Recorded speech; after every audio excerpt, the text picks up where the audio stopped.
Great. Again, good evening, and thank you for joining us for a discussion on gender identity and the importance of pronouns with Dr. Shannon Peters of Boston University. Tonight, we're going to learn about terminology surrounding sexual orientation and gender diversity, how sexuality and gender are seen on a spectrum, and why gender pronouns are becoming more prominently used in society today. Dr. Peters lectures in, writes about, and presents on several topics, including impacts of systemic oppression, discrimination, and trauma on the mental health of marginalized individuals, transgender healthcare and mental health, and gender-based violence response and prevention.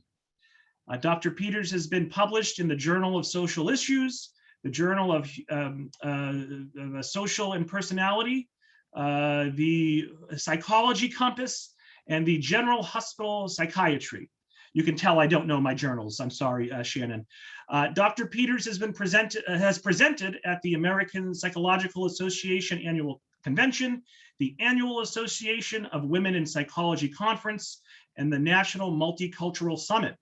She earned a BA in Behavioral Neuroscience from Purdue University, an MS in Mental Health Counseling from UMass Boston, and a PhD in Counseling Psychology from UMass Boston.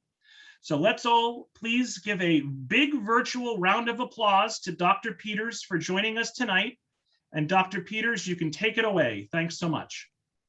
Awesome. Thank you so much. I very much appreciate the introduction, and I am so thankful to the 171 people who are here to learn about gender diversity and what pronouns are and how to use them. So thank you so much for taking an hour out of your evening. So Robert just did a great job introducing me and shared a lot of this information already. So again, my name is Shannon Peters. I use she, her, hers pronouns. If that kind of labeling pronouns is not something you're familiar with, we're going to talk about it a lot today. And I specialize in providing therapy to individuals within the lesbian, gay, bisexual, transgender, and queer plus community. I myself identify as a white, cisgender, queer woman. And again, if those terms are newer to you, we're going to go over all of them today. So what we're going to cover today is we're going to talk about sexual orientation and gender diversity terminology. We're going to talk about sexuality and gender being on a spectrum and do an exercise or kind of talk through an image that you can then do as an exercise on your own if you'd like. We're going to talk about gender neutral pronouns, what they are and why to use them. I do want to give a trigger warning for this section that I do provide some information about suicide rates in the transgender community. So just to know that that content will be part of this presentation. And then we should have plenty of time for questions. I anticipate I'll be talking for about 35, 40 minutes, and we should have a solid 15 to 20 minutes for questions.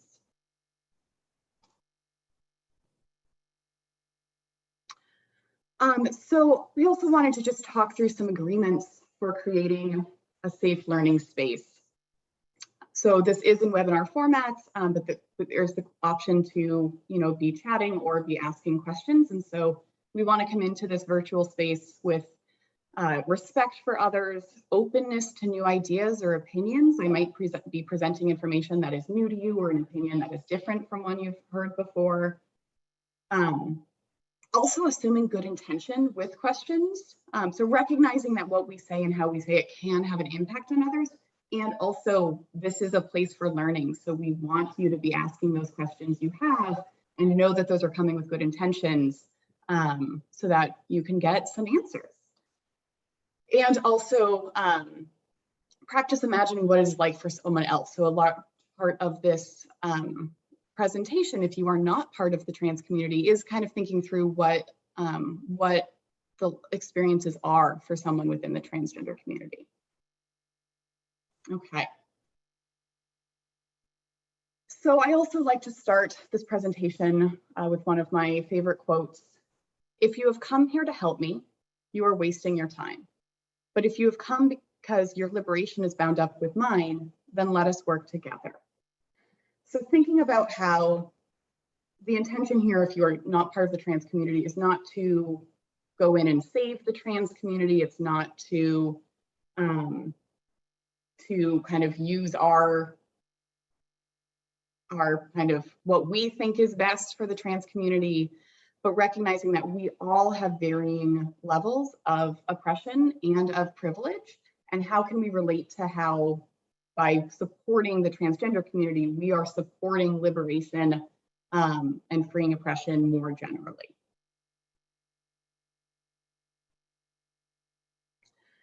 So before I get into some terminology, I would like you all to just take a moment to reflect on these, on your own gender and your memories of when you first kind of became aware of gender.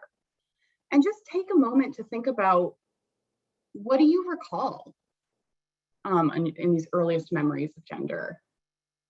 What, how do your memories vary across age? What messages about gender did you receive from others in society? And how did this impact your understanding of gender? So just to start us off with really exploring, just for yourself for a moment, what your relationship is to gender. I'm just going to give 30 seconds for people to just think about that.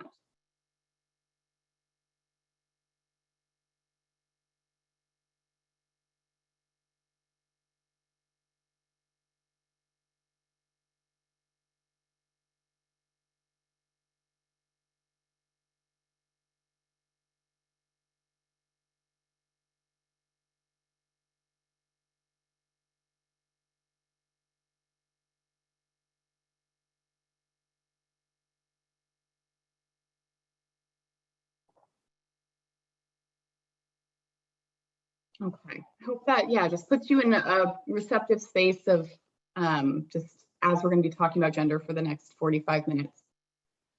So I'm going to move us on to talking about some terminology. So we're going to talk about sexual orientation and gender identity. First, I want to clarify the difference between sex and gender. So often we talk about these interchangeably, but they are very distinct terms. So sex is identified by visual observation of genitals at birth and is designated as male, female, or intersex. So this is when you're born, the doctor says, it's a blank. That is a doctor assigning a sex and designating a sex to that baby based on how they look.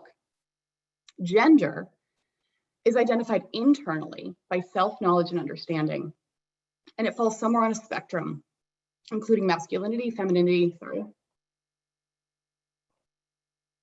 androgyny, and other terms that we're going to talk about. So again, sex is how your body looks and how a doctor has assigned it. Gender is your own identity, your internally identified self-identity. So I also want to posit that gender is a social construct. So gender is not a completely natural, existing thing. It is actually what we do rather than who we are. And yet we have a society that is very structured around a gender binary. It is very structured around this belief that people are either boys or either girls, either men or either women. And because our society has been structured so strongly around that belief for so long, it appears that this is natural and biological, but that actually gender is socially constructed. If this is either something that you're interested in learning more about or is new to you and you want to read more about, I put some names down at the bottom of the screen of some major queer theorists who talk about gender as a social construction. So now getting into some terms, again, we're going to start with terms around sexual orientation and then talk about terms about gender diversity to really make sure we're clarifying the difference between these two. So the term gay or homosexual is someone who's romantically or sexually attracted to the same sex. Gay is often used to refer to men who are attracted to men, but it can often frequently be used for women who are attracted to women. One thing to note here is that homosexual is often considered a derogatory or overly medicalized term by some, when homosexuality was considered a mental illness. In the DSM, homosexuality was the term used, and that's why that term is considered derogatory or medicalized. And therefore, many people prefer the term gay. So this is, if you are talking about sexual orientation, I would recommend using gay over homosexual, unless the person that you're talking with self-identifies with that. If they use that term for themselves, you can mirror that. Lesbian is a woman who is romantically and or sexually attracted to women. In the African American community, sometimes the term same gender loving woman, or SGL, is used. And then straight or heterosexual refers to women who are romantically and sexually attracted to men, or men who are romantically and or sexually attracted to women. So this is where there's opposite sex attraction.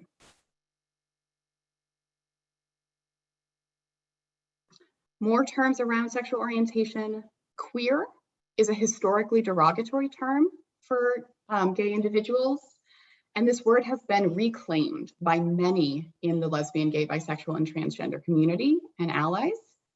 It's sometimes used to describe an open, fluid sexual orientation and or gender identity or expression.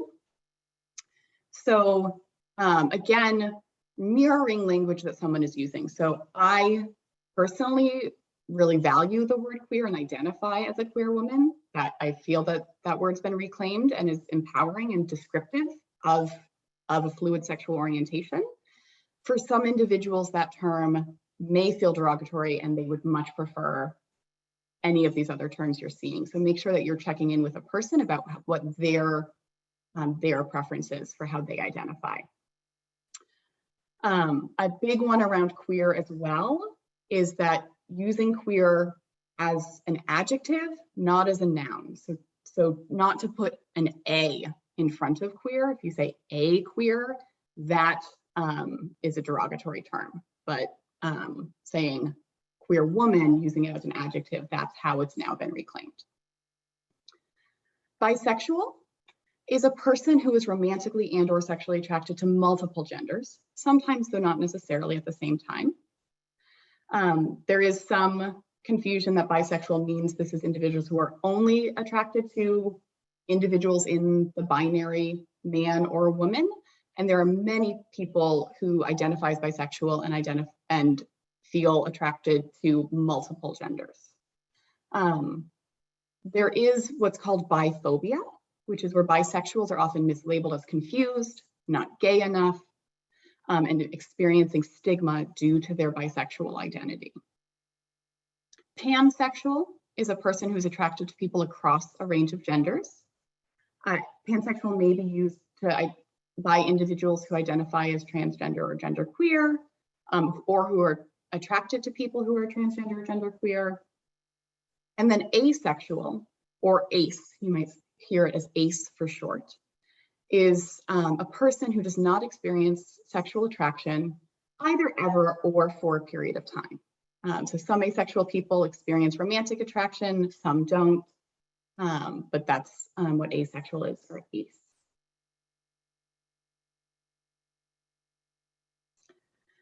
Now shifting over to gender diversity. Oh, great, we got a question about what genderqueer means, and that is going to be in our list coming up for gender diversity.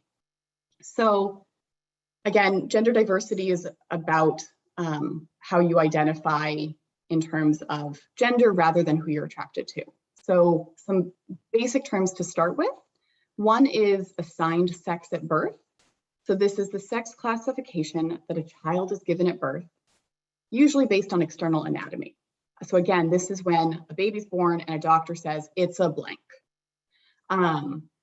Usually individuals are either assigned male at birth, or AMAB, or assigned female at birth, AFEM. So you may hear someone say that they are a non-binary AMAB individual. That's an individual who was assigned male at birth, whose gender identity is non-binary. You may also see male to female, or MTF, or female to male, FTM. These terms were common self-descriptors for binary transgender individuals. So for an example, MTF would refer to a transgender woman transitioning from her assigned sex of male to her identified gender of female. Today, these terms have fallen out of favor as individuals move towards an understanding of gender that's less pathologized and less centered around medical transition. But these terms are still used in the literature sometimes and by individuals, so you may hear them. So these are some of the most common terms related to diverse gender identity.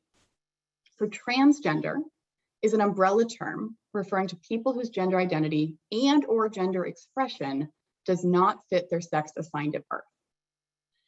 Groups who may fall under the transgender umbrella may identify as transsexual, genderqueer, androgynous, and who may identify as more than one gender. This is often shortened to trans with an asterisk to represent a wider transgender community. So that's transgender. Gender nonconforming is a person whose gender expression is neither clearly feminine nor clearly masculine, or who does not conform to mainstream society's expectations of gender roles. Similar terms to gender nonconforming are gender non-binary or gender fluid.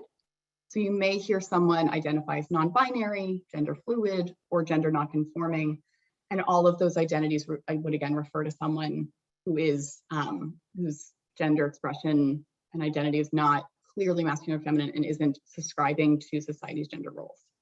Genderqueer is a person who blurs, rejects, or otherwise transgresses traditional gender norms. Genderqueer is also used as a term for someone who rejects the gender binaries, this two gender system. And then cisgender is a person who identifies with their sex assigned at birth. So someone who would be non-transgender. So again, I identify as cisgender when I was born. A doctor identified me as female, and I identify as a woman.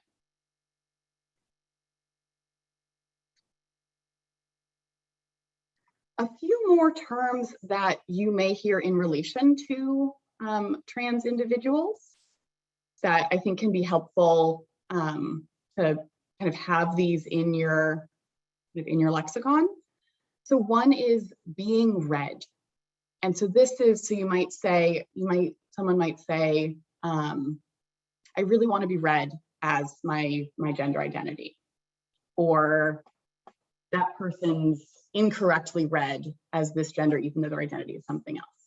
So being read is how one's gender is perceived socially by those around you, based on factors such as primary and secondary sex characteristics, how you dress, mannerisms, etc. So it's the assumptions that people around you make about your gender. Passing is when there is accurate recognition and reflection of one's gender expression by others. So if someone identifies as a woman and people in society look at them and think of them as a woman and see them as a woman, that would mean they are passing. And that can be really important to individuals in the trans community. There's a lot of pressure on trans individuals to pass, to look a certain way, to fit into the gender binary.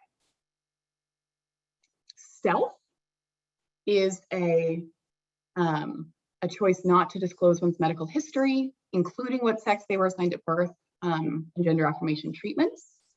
So this would be someone, an individual who is transgender, who is not communicating with people around them about that identity.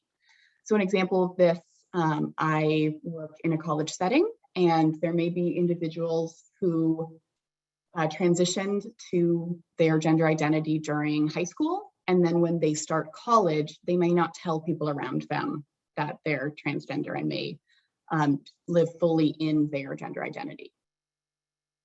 And then dead naming is the practice of speaking aloud or publishing a name that a trans person used prior to transition. And I want to highlight the intensity of the term dead naming, that name is intense for a reason. It is because this is a name that does not match a person's identity, that they no longer use because it does not fit their identity, and using it can be incredibly harmful for individuals.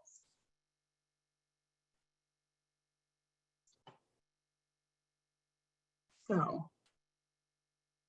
here is just kind of a visual about the transgender community. So this is kind of this idea of the trans umbrella and all of the identities that can fit under it. And then cisgender would fit outside of this umbrella.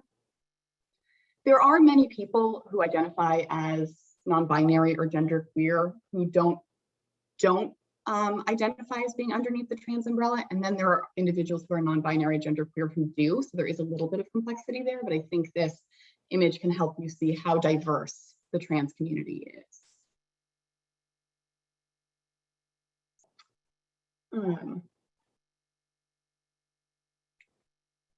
And then again, just highlighting the differences between sexual orientation and gender identity. So many people confuse these, but gender identity is about who you are, while sexual orientation is about who you are attracted to. And they do not have any correlation to each other. Your gender identity does not predict your sexual orientation. You can't guess somebody's sexual orientation by their gender identity or their gender identity based on their sexual orientation. So an example of this would be that whether or not you're cisgender or transgender, you could be straight, bisexual, or lesbian.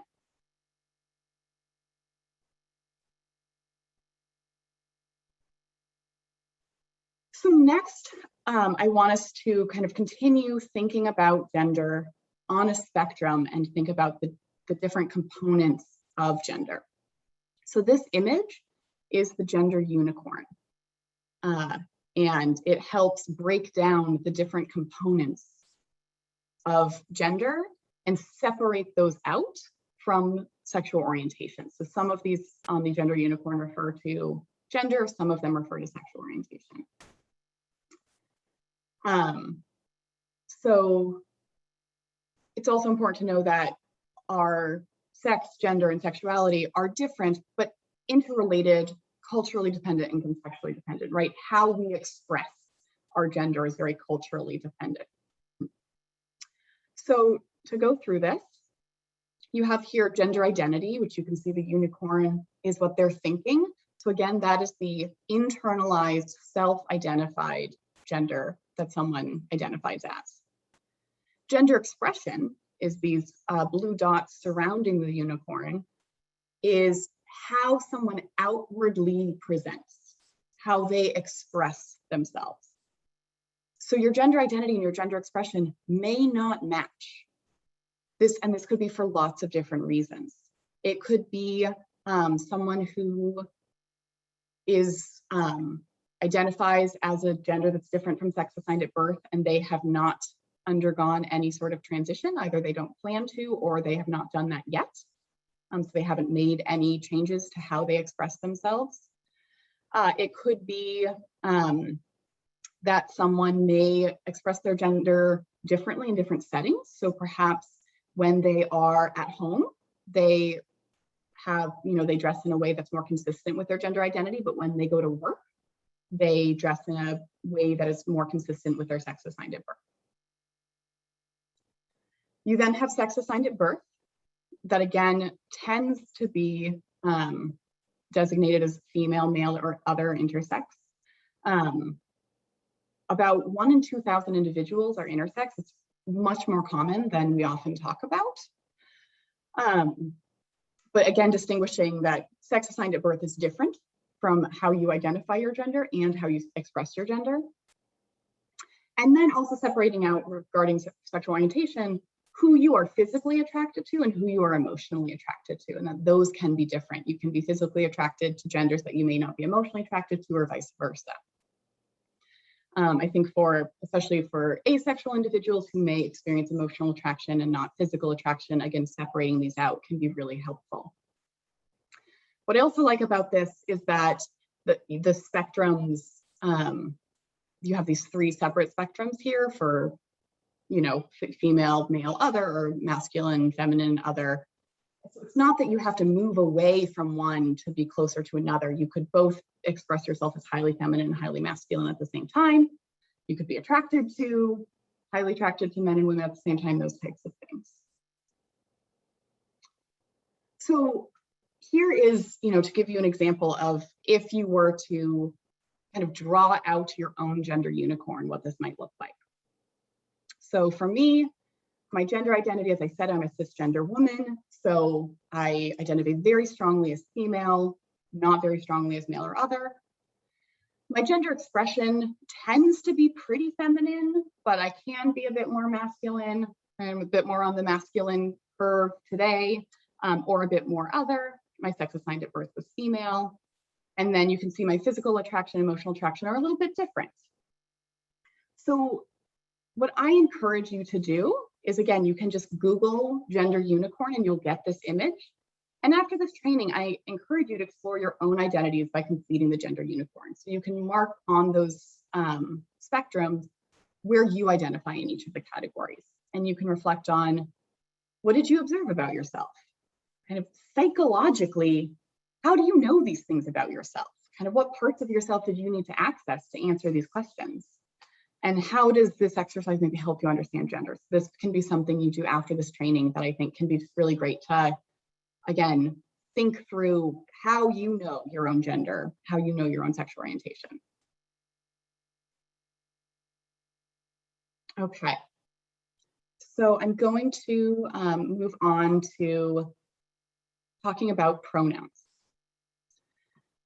So pronouns are, the most common ones would be she, her, hers, he, him, his, they, them, theirs. So they're how we refer to someone without using nouns or proper nouns. A gender neutral or gender inclusive pronoun is a pronoun which does not associate a gender with the individual who is being discussed. So a common one is they, them, theirs, right? There's no gender assigned to that. Or there are what are called neopronouns, pronouns that are not kind of a pre-existing words in a language, like sie, here, heres, they, them, theirs. And again, those do not assign any gender to a person. Another kind of going along with pronouns, a gender neutral honorific is mix. So rather than using Ms., Mr., or Mrs., you can use MX or mix to not assign a gender to someone and still have a more formal term for them. So here is a guide that can kind of help you practice using different pronouns. And again, these are in the English language. There are different languages are addressing pronouns differently. So there are some languages that don't assign a gender ever to pronouns. And so there's no need to add new gender neutral pronouns. There are some that are really highly gendered. And so their individuals with those languages are also working to come up with gender neutral terms or neopronouns. So, for example, in Spanish, rather than using L or ella, using AA, E-L-L-E, is the gender neutral version of a pronoun. But so this chart can kind of help you practice different sentences with different pronouns. So they laughed at the notion of a gender binary, or they tried to convince her that sexuality does not exist, or your favorite color is unknown, or the pronoun card is theirs, and A, think highly of yourself. So this chart can be, something that you could use to just kind of practice different ones if you're not as familiar with these. What I encourage you to do is to spend some time practicing pronouns that you are not familiar with. So they, them, theirs is one of the most common ones. But in general, something you can do is you can just people watch. So you can pick a stranger on the street at a park, in a coffee shop or restaurant.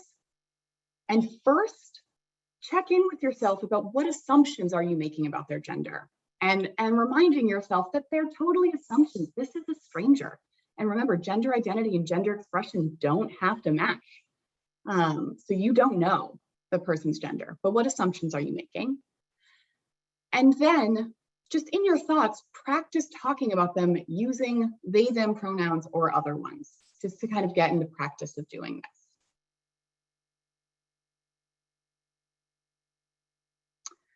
So those are kind of my general talking about some terminology and pronouns for a quick overview. I also want to kind of quickly debunk some transgender myths. So these are things that you might think yourself or have heard, and want to clarify these for everyone. So the first one is, it's easy to tell when someone's transgender. A lot of people think this. A lot of people, because of how transgender individuals are portrayed in the media, often, right, in shows or in movies, it's often cisgender individuals being made up and playing transgender individuals. There's this idea that transgender people do not pass, right, as their gender identity, and it's easy to tell. And this is actually a harmful myth, because just like all people, trans individuals look and express themselves in an infinite number of ways. You cannot tell if a person is trans just by how they look. The second myth is that everyone who is transgender undergoes a physical transition. This is also not true. So the most recent survey on this was about 10 years ago, and it found that about 2/3 of transgender or gender nonconforming respondents medically transitioned, and then 1/3 surgically transitioned. So about 2/3 in terms of medical transition that would involve hormone therapy, and about 1/3 surgically transitioned. But about 14% of trans women and 72% of trans men say they never want full genital reconstruction surgery. And as you can see here, right, about 1/3 of respondents never underwent any medical transition. You do not need to physically transition to be transgender, right? Again, this is coming from an overemphasis and medicalizing of trans individuals' bodies.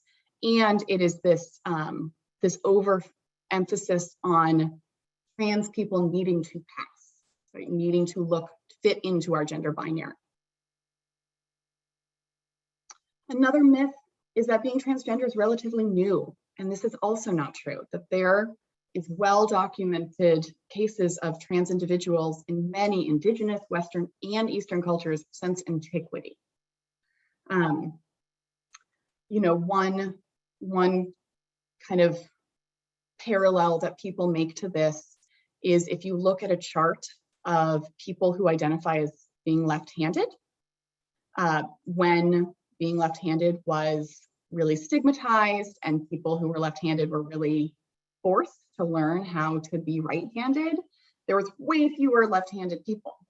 And then once that stigma was relieved, a lot of people who were naturally left-handed started being left-handed, and there was this curve that eventually flattened out, but it kind of went up and then flattened. And you see that exact same curve with transgender individuals, that as cultures and communities are becoming less stigmatizing around trans individuals, more people are feeling safe and comfortable to come out as transgender. And therefore, we're seeing more numbers more openly. That doesn't mean that more transgender are starting to exist. And lastly, another myth that I think is really important to counter is that people in Massachusetts are not generally transphobic. You know, I think many of us probably on this call live in Massachusetts and view ourselves as a liberal, progressive, open community. And to recognize that while we are in the Northeast and while we may be a more accepting community for trans individuals than other parts of the country or world, trans individuals in Massachusetts still experience very high rates of mistreatment, discrimination. So here are just some numbers from the 2015 transgender survey that almost a quarter reported being mistreated in their workplace. Almost 3/4 of students K through 12 who were perceived as trans experienced mistreatment. 20% experienced homelessness, and 20% of those avoided staying in a shelter due to fears of being mistreated. A third limited how much they ate or drank to avoid using public restrooms. Over half who interacted with police reported being mistreated based on their gender identity, and almost a third reported at least one negative experience with a healthcare provider. So these are the numbers just in our state that we want to be addressing. And I want to take a moment of the urgency of affirmation, how important it is to affirm trans individuals in their identities. So the mean age of awareness that one is trans is about 13 and a half. And when trans individuals experience family rejection or non-affirmation as a kid, it comes with increased rates of suicidality, either suicidal ideation, attempts and self-harm, depression and anxiety, eating disorders, substance use disorders and tobacco use, unprotected sex and rates of HIV transmission, homelessness, placement in foster care system, and involvement in the juvenile justice system. So in terms of rates of suicide attempts, over 50% of transgender male teens, 30% of transgender female teens, and 42% of non-binary youth attempt suicide. These are really high numbers, and they're really numbers that we need to address. And the good news is simply using someone's preferred name and their preferred pronouns, that is suicide prevention. There are studies showing that when you honor an individual's identity simply by using their accurate name and pronouns that they are asking you to use, that reduces suicidality and suicide attempts. So it's really, we can all do this, right? We can all work to reduce rates of suicide just by doing this. I think that's incredibly powerful. And so I wanted to just give some examples and some tools about how you can avoid using terms that would indicate gender so that you can avoid inadvertently misgendering someone. You know, there have been many times where I've been with trans individuals in my life at a restaurant, and the waitress has said, you know, hey ladies, what do you want? And just that can really ruin someone's day. So thinking about how you can just take out gendered language. So rather than saying something like, you know, these are all kind of examples of library, things you might hear in a library, but you can extend these anywhere. But like, how may I help you, miss, can simply be, how may I help you? Or, all right, boys and girls, it's story time, can be, all right, everyone, it's story time. Terms like everyone, folks, y'all, all are really great gender neutral terms. Or you can shift things around, like rather than saying he is here to meet with Megan, you can say Megan's 3 p.m. meeting is here. So just thinking about ways that you can reduce gendered language to reduce the times that you may inadvertently misgender someone. Because again, you can't assume someone's gender and you don't know. So I'm going to leave you with a few resources. So these are really great sites to get some additional information. So there is Fenway Health, the Human Rights Campaign, and the American Psychological Association. I'll have a lot more information around supporting transgender individuals. And with that, I want to move us into questions. All right, Dr. Peters, fantastic job as expected. We do have first of all, we have about, what do we have? Around 200 or so people on the call. So I want to see lots of questions in the Q&A box, folks. Our first question comes from an anonymous attendee. At what age do you begin having conversations with children about how they identify? And as the teacher, how do I ensure that students' families are ready for these conversations? Great question. So research shows that children tend to start like being aware of gender. Children are starting to be socialized to their gender often from before they're even born, right? If a parent finds out on a sonogram the sex of their baby. We have gender reveal parties. A lot of baby clothing is very gendered. So they start to be socialized to that right away, but they start to really start grasping the concept of gender somewhere between 4 and 6. So that's often when children might start to be able to kind of identify who's a boy or who's a girl or how they identify. So that can be a time to start having those conversations.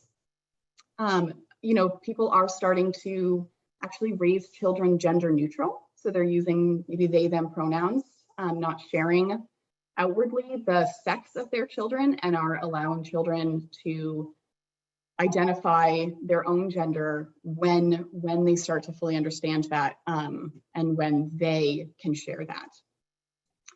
I think as a teacher, it can be really tricky, right? Because parents may have very different opinions about this. So I think you can do your best to remove gendered language from what you're using, to remove kind of gender stereotyping that might be happening in a classroom.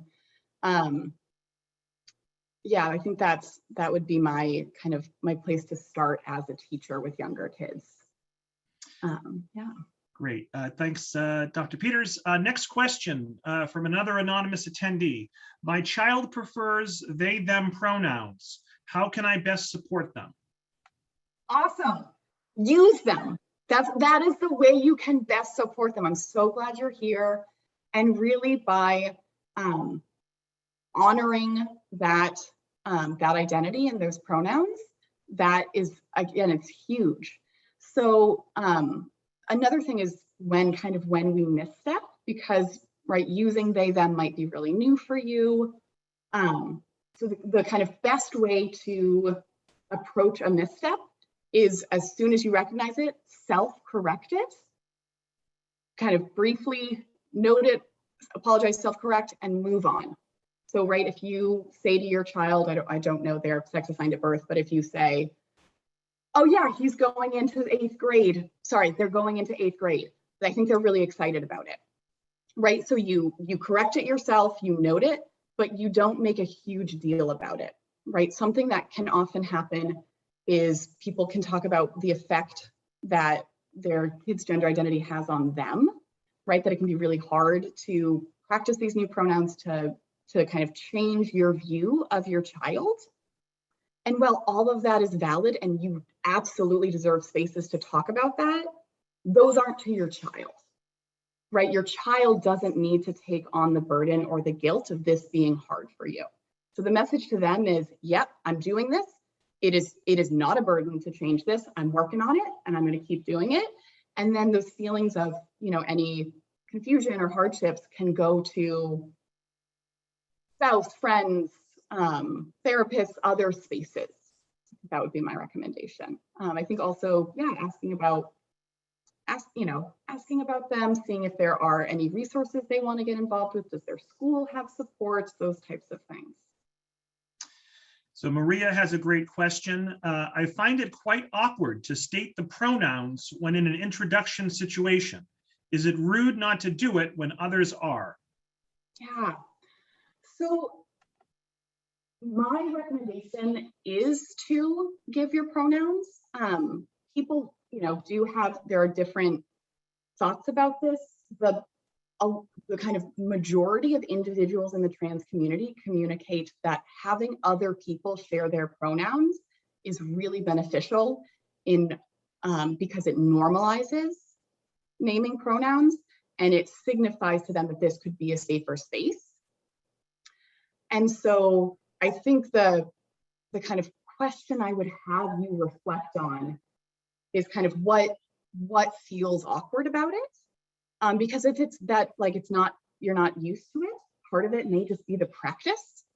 Because definitely when I first started, hey, I'm Shannon, she, her, hers, that felt a lot harder. And now that's my go-to.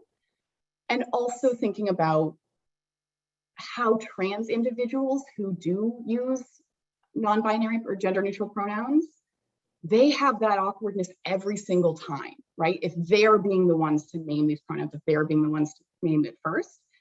that you doing this and creating this culture at your workplace, in your communities, can really help share the burden with them.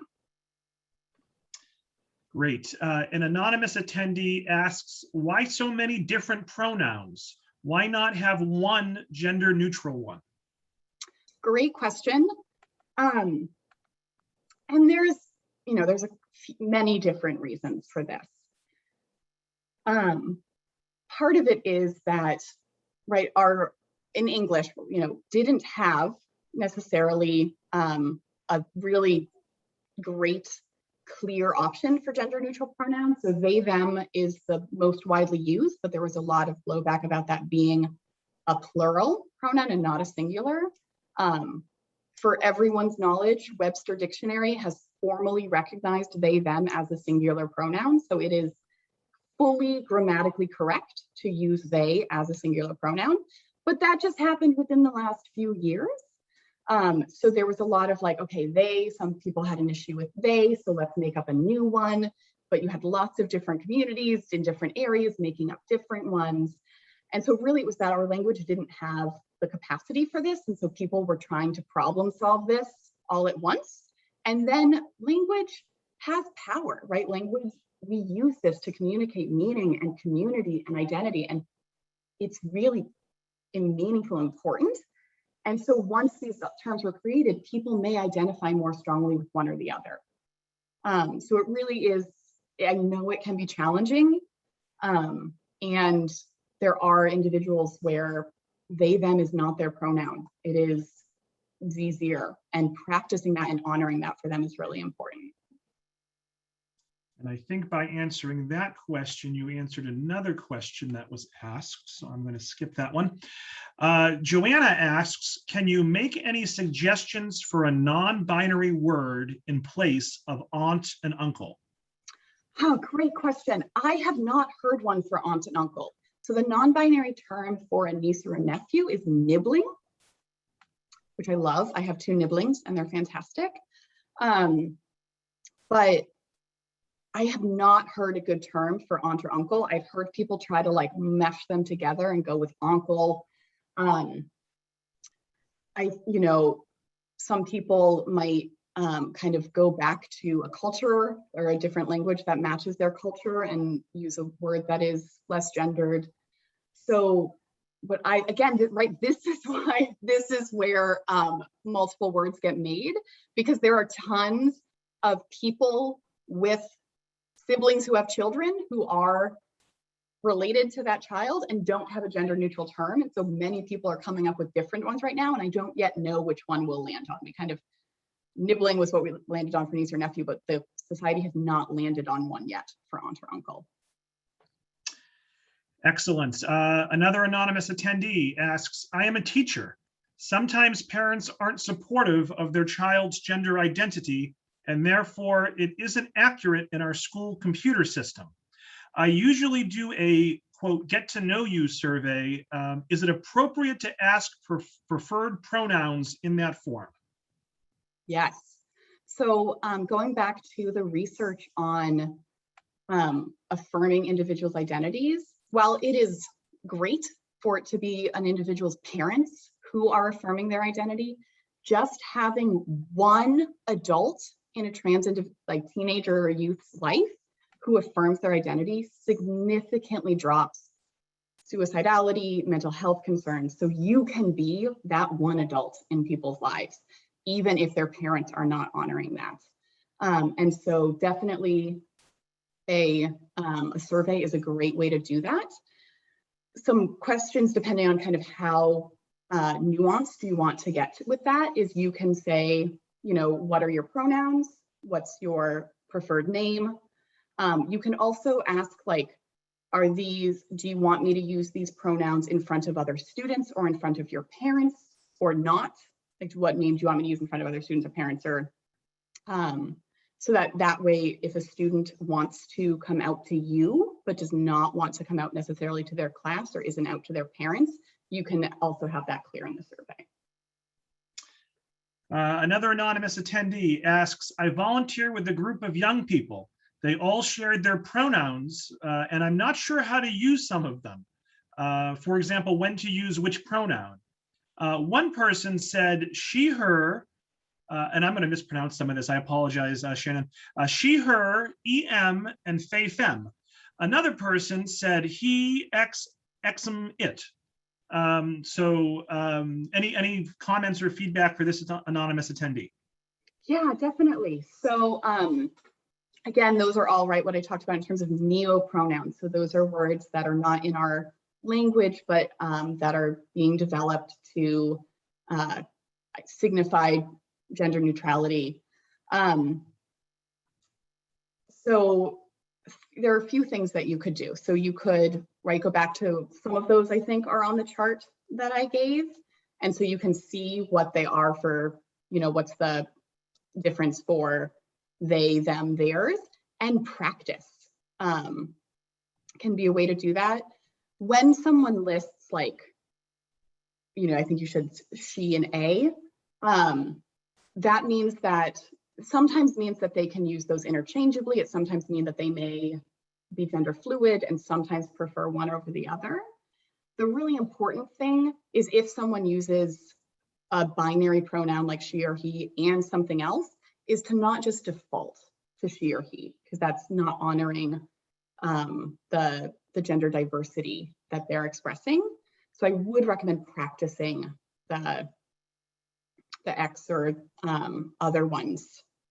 It's hard, without, I don't think I remember all of them to kind of practice, but these, you can go back to that chart I gave if they're on there. A lot of neopronouns you can Google and it'll give you all the different forms. And then it really, again, comes back to practice.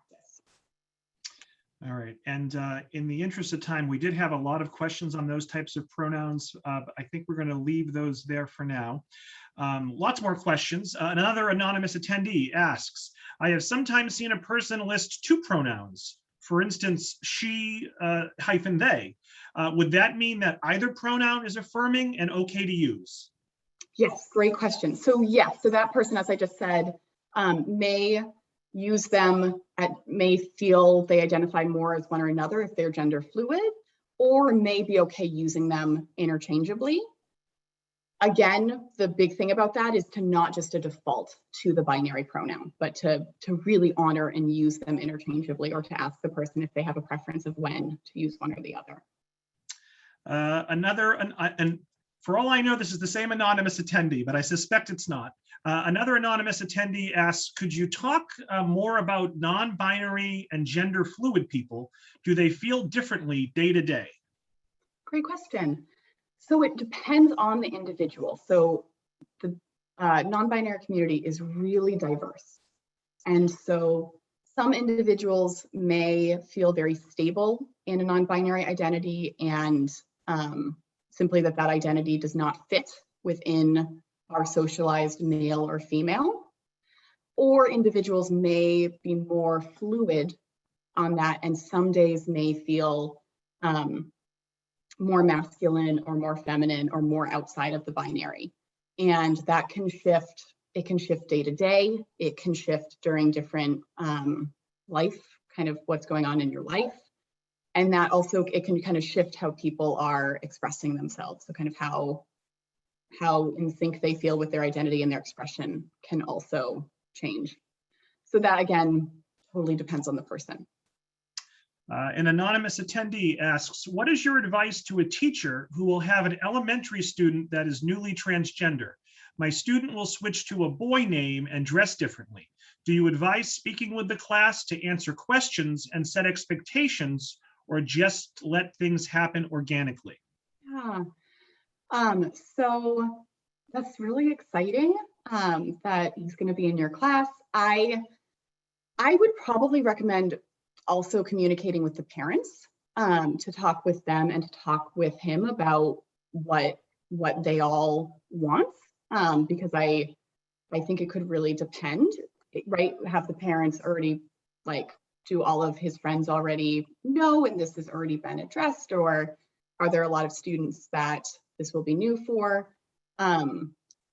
Generally, children are much more accepting of trans individuals than adults are.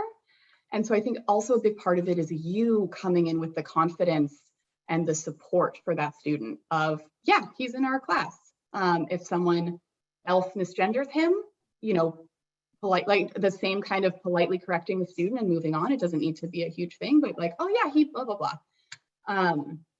And you modeling the name, I think that modeling for students also goes a long way. But I would also loop in the parents to see what they would like and what he would like. So Dr. Peters, are you okay with us sticking around for an extra 5 to 10 minutes and answering some more questions? Absolutely. All right, so I'm going to make it socially acceptable for folks to drop off. We have hit 8 o'clock, but feel free to stick with us. We're going to go another 5 to 10 minutes. I am recording this presentation, and you will receive the recording via email tomorrow morning. So don't feel guilty about logging off, but we'll go for another 5 to 10 minutes. We've answered about a dozen questions, and we've got another dozen questions to go. Hopefully we can get to at least half of the questions remaining. An anonymous attendee asks, do you have recommendations for books, both fiction and nonfiction, if we'd like to learn more about this topic? Oh, great question. So for transgender individuals, there are definitely tons. The ones that are coming to mind right now are more kind of more research heavy. That I definitely should have a list prepared for that, because that's such a great question. There are children's books on like with trans kind of main characters in them. I just read, like, if there's a young adult book, Cemetery Boys, that has a trans Latinx main character. That's a great fiction book. Let's see. I'm wondering if Fenway Health might also be a great resource. I think they might have a reading list. But I have not gotten asked that in a while, and I'm going to develop one. You are speaking to a bunch of library users, Shannon. Why did I not predict that question? Yeah, I'll do some homework tonight and see what I can come up with as well. And if you think of anything, Shannon, feel free to email me before 10 o'clock tomorrow. I will include any books you want me to list in the email. So an anonymous attendee says she's heard the phrase, they've heard the phrase two-gender, two-gender. What does that mean? Yeah, so two-gender would be another term for like not being within the binary and maybe identifying with both genders. Two-gender or two-spirit also is often a term used in Indigenous communities. So that might also be another place where you hear that. But again, two-gender, two-spirit is would fit under the trans umbrella and would not identify as only one gender or the other. Great. And you somewhat touched on this, but I think it's good to ask from a different perspective. This is from an anonymous attendee, how does one know whether they or them is being used as a singular or a plural? I'm not asking if the singular version is proper, but how can this be navigated without confusion? And I think they had originally written that that sometimes when they're in conversation and they hear the word they turn around expecting to see multiple people. So any practical advice there? Yeah, and I think really it is the practice and openness to it may be singular. So there's not a way to tell in the sentence unless there was a like some other singular word in the sentence. So part of it is just like, you don't know yet. Like you've heard they, and you're gonna wait for more information. You know, I